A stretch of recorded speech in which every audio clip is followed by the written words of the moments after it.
Hello everyone, welcome to Raj study the Hindu and Dainik Bhaskar daily current affair में आपका स्वागत है। तो आज हम इस वीडियो के माध्यम से देखिएगा कि एकजुटता आवाज़ों को दबानी नहीं, लोगों को जोड़ने से आती है।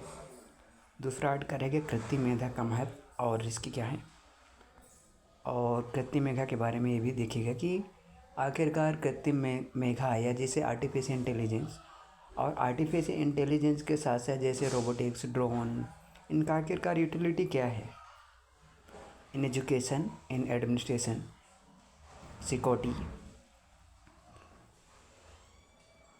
डिजास्टर मैनेजमेंट, कहीं भी मतलब इन स्टेज पर।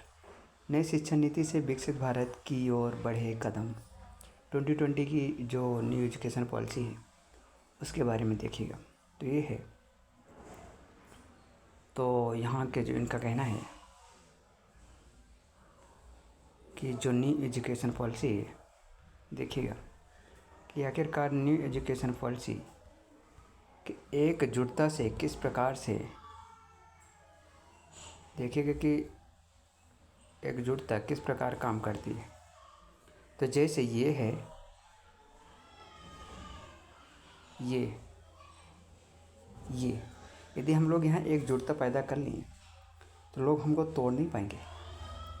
तो एकजुटता आवाज़ों को दबाने से नहीं आती, लोगों को जोड़ने से आती है। जैसे लोगों को जोड़ने से आती है, जिस प्रकार हमारे भारत में जब आज़ादी की लड़ाई के लिए संघर्ष हुआ, तो उस संघर्ष के दौरान आप लोग जब देखिए कि संघर्ष के दौरान कौन कौन सी चैलेंजेस आई, ये जो एकजुटता है कि लोग किस प्रकार से आए और आने के बाद क्या क्या हुआ कि सब इकट्ठा जुड़ते गए, सब इकट्ठा लोग आए यहाँ पास। और जैसे आने के बाद सब राष्ट्रीय हित सोचने लगे, सार्वजनिक हित की बात करने लगे। अब यही सार्वजनिक हित, अब यही पब्लिक हेल्थ में जब काम करते हैं, पब्लिक सिक्योरिटी में, तो लोग एकजुटता आ जाते हैं। जैसे वर्तमान में जैसे धराली उत्तराखंड में जो बाढ़ है, फ्लड की सिस्टम है, तो उसमें देखा जाए तो 8.88 का जो भूकंप आया। अब भूकंप और सुनामी में केवल इतना ही अंतर है कि जैसे ये वाटर बॉडी में जब भूकंप आता है तो सुनामी कहलाती है। हालांकि देखिए जैसे यहाँ सुनामी आई, तो जैसे जैसे ये सुनामी यहाँ स्थल की ओर चलेगी तो इनकी स्पीड तो घटेगी, लेकिन इनकी ऊंचाई बढ़ती जाती, इसीलिए विनाशकारी होती है। इसको बोला जाता स्लो इफ़ेक्ट कि सुनामी तरंगों का, जैसे यहाँ से जब इस प्रकार निकलेगी सुनामी तरंगे, तो स्थल की ओर जैसे जब जाएंगी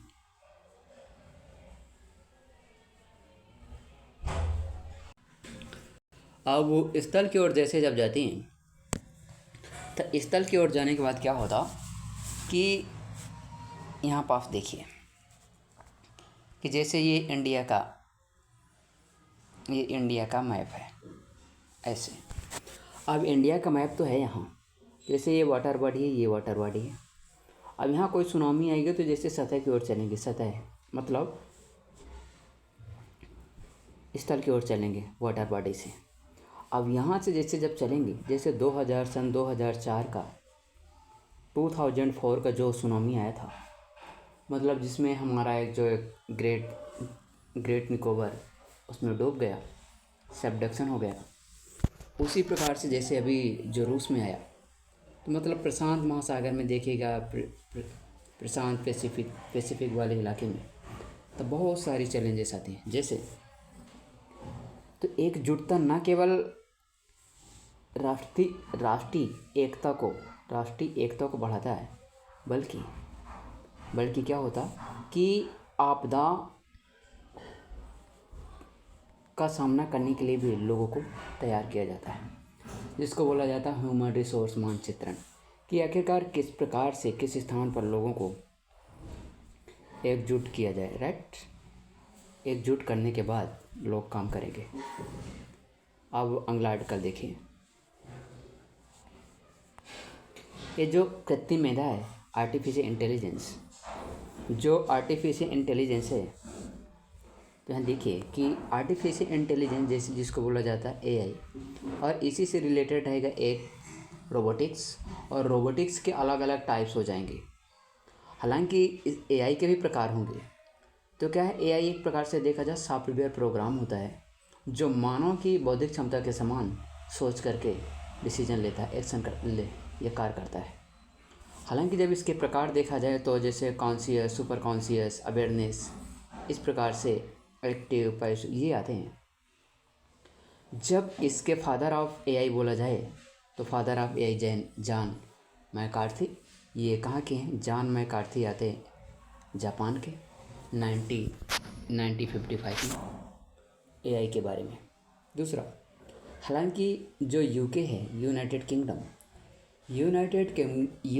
किंगडम के द्वारा क्या किया गया कि प्रयास किए गए आगे चल के, जैसे जापान रहा, जापान तो 5 जनरेशन की लेकर अलग प्रोग्राम चालू करा। ठीक है, अब इसका इम्पोर्टेंस क्या होगा वो देखिए। इसका इम्पोर्टेंस ये होगा कि देखिए, इम्पोर्टेंस में देखा जाए जैसे कि एक तो आपदा में, दूसरा देखा जाए तो जैसे आपदा के साथ साथ यहाँ सुरक्षा के साथ इसमें देखेगी कि जैसे अभी आपदा में अपन लोग आ रहे हैं, जैसे मैपिंग करने में, जैसे ट्रांसपोर्ट में, इंडस्ट्री में, एग्रीकल्चर में, ज्योग्राफी में, ईटीसी आ जाएंगे इसमें, इस प्रकार से।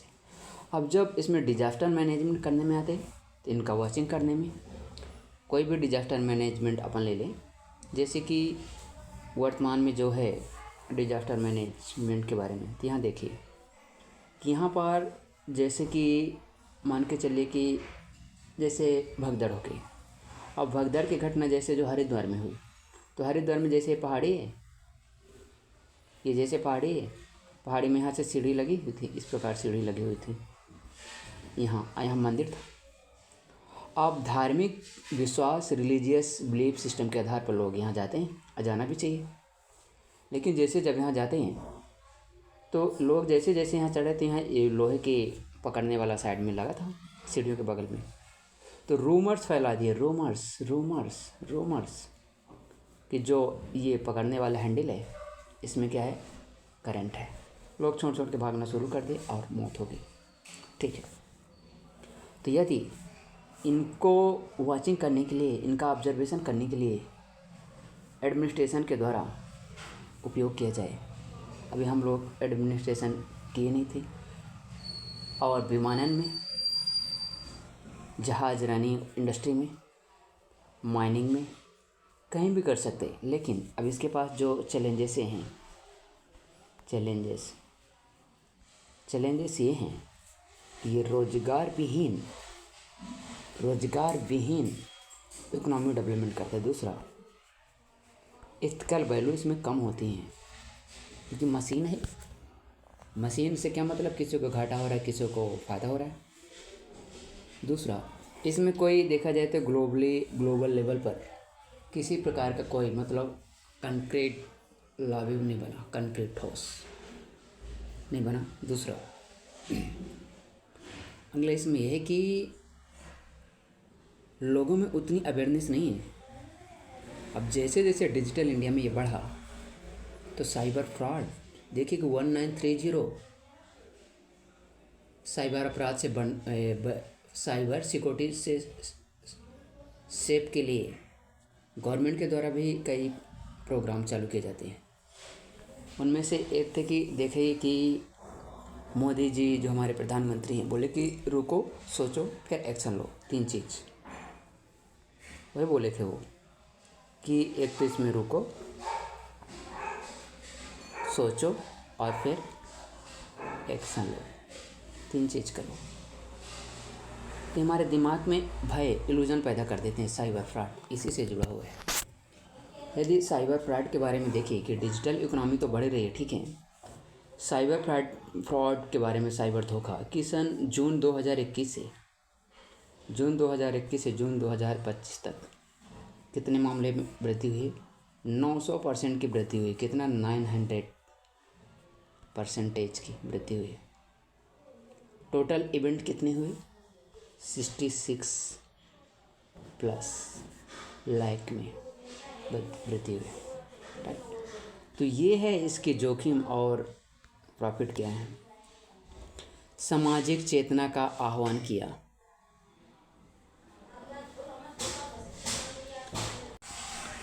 तो अब इसमें देखिए कि ये क्या है, सामाजिक चेतना का आह्वान। जिस प्रकार से इंडिया में यदि आप लोग देखिएगा कि इंडिया में किस प्रकार से ह्यूमन ट्रैफिकिंग की समस्या है।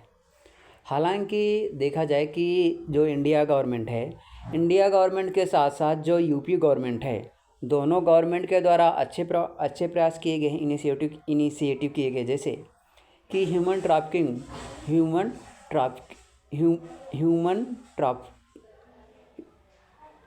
ट्रैफिक कंट्रोल थाना की स्थापना की गई है यूपी में, यूपी के हर ज़िले में। हालांकि इंडिया के हर ज़िले में होना चाहिए।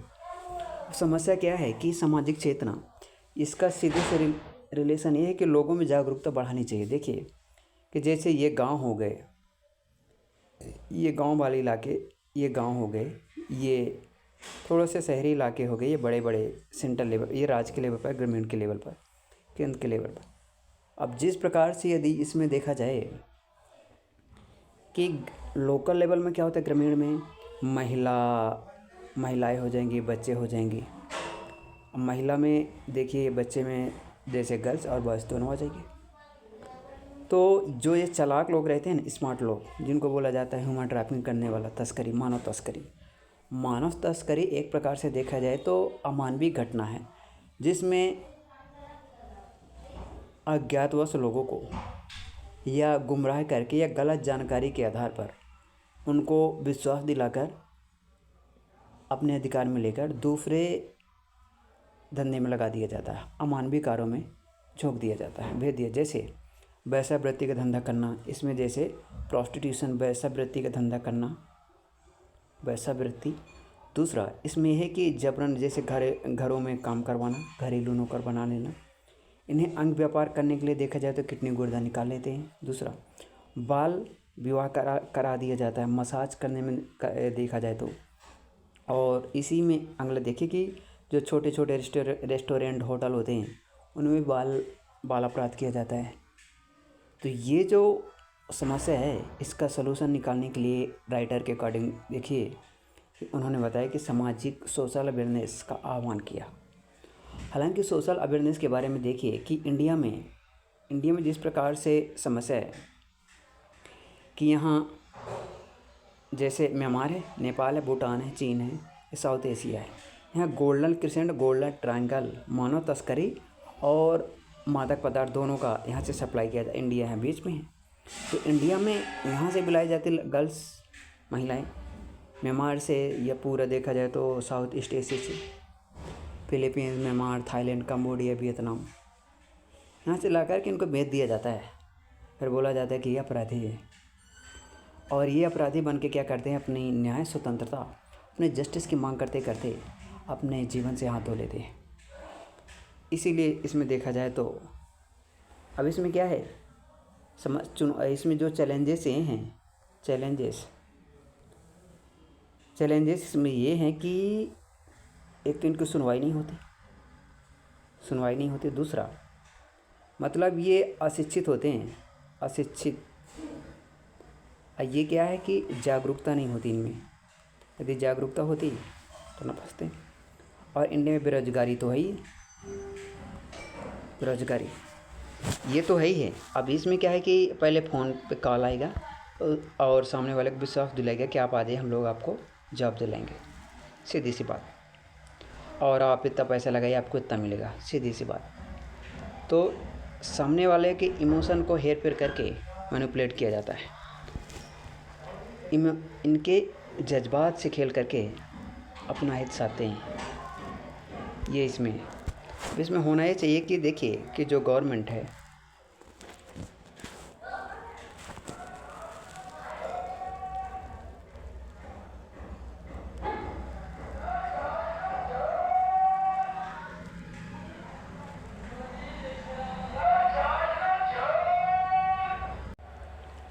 देखिए तो इसमें एक तो होना चाहिए कि जिसको बोला राइटर के अकॉर्डिंग जो बताया गया कि मतलब सोशल अवेयरनेस होना चाहिए, मतलब लोगों को पता होना चाहिए कि मेरे थॉट, इमोशन और रिएक्शन में क्या अंतर है, पता होना चाहिए।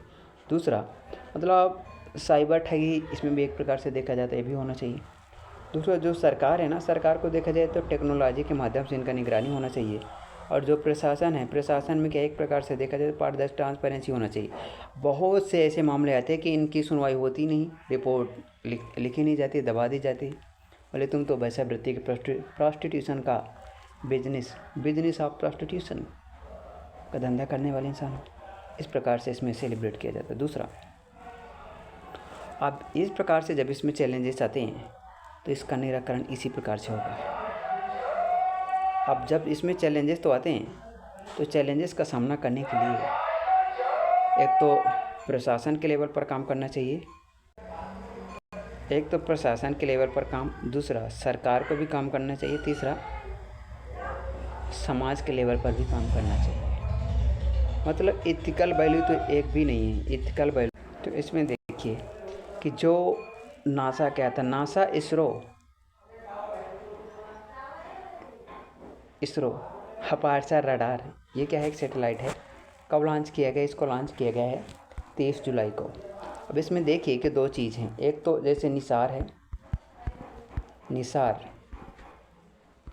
अब निसार में जैसे NASA, ISRO, space aperture radar, ये इसका फुल फॉर्म हुआ। देखिए अब लॉन्च कब किया गया, 2025 में, कितने 30 जुलाई को लॉन्च किया गया। अब जैसे जब इसको लॉन्च किया गया तो इंडिया से लॉन्च किया गया, श्रीहरिकोटा से। अब जैसे श्रीहरिकोटा से लॉन्च किया गया यहाँ से, तो इसको किस कक्षा में, सन सिंक्रोनस ऑर्बिट में स्थापित किया गया, ऑर्बिट में स्थापित किया। मतलब ये सूर्य के सापेक्ष चक्कर लगाएगा, किसके सापेक्ष, सूर्य के सापेक्ष चक्कर लगाएगा। अब ऐसा क्यों, अब ऐसा इसलिए क्योंकि जितने घंटे सूर्य रहेगा उतने घंटे इमेज ये काम करेगा, इसीलिए 24/7 ये काम करेगा। ठीक, ये अब ये इसमें काम करेगा। काम करने के साथ साथ ये भी है कि काम तो करते हैं, अब काम करने के साथ साथ क्या है कि इसमें जो बॉन्ड लगाए हैं, ठीक है, ये क्या है कि पहला अर्थ ऑब्जर्वेशन सैटेलाइट है जो कि 2 स्पेस एजेंसी और सबसे बड़ा रडार सिस्टम लगाया गया है, जिसमें एल बॉन्ड और के बॉन्ड। एल बॉन्ड का निर्माण इसरो के द्वारा किया गया, जबकि के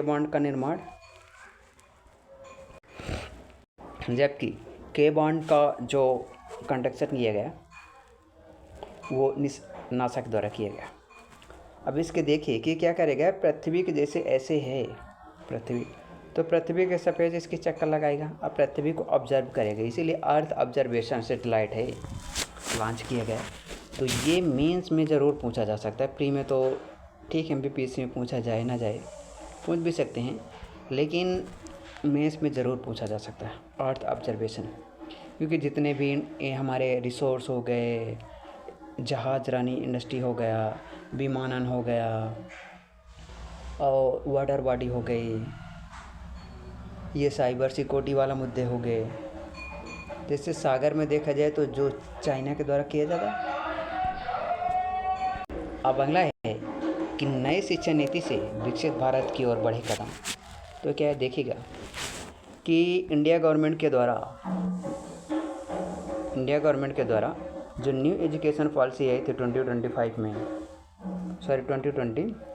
आई थी, इसमें देखिए न्यू एजुकेशन पॉलिसी जो 2020 में आई थी तो ठीक है, हालांकि इसमें बहुत सारे विवाद भी हैं, त्रिभाषा फार्मूला है, ट्रांसलेशन है, इसमें जैसे कि साइंटिफिक टेम्परामेंट का डेवलपमेंट करने के लिए प्रोविज़न किया गया है, वैज्ञानिक दृष्टिकोण, इसमें जैसे नवाचार को बढ़ावा देने के लिए किया गया है, मतलब पर्सनालिटी डेवलपमेंट करने के लिए प्रोग्राम के लिए अलग अलग प्रोग्राम चलाए गए हैं। मात्र जैसे लैंग्वेज के बारे में देखिएगा तो लैंग्वेज कितनी है, लैंग्वेज 3rd लैंग्वेज इसमें शामिल किया गया है, 3rd लैंग्वेज, एक लोकल, 2nd इंग्लिश और 3rd मातृभाषा, राइट। इस प्रकार से हो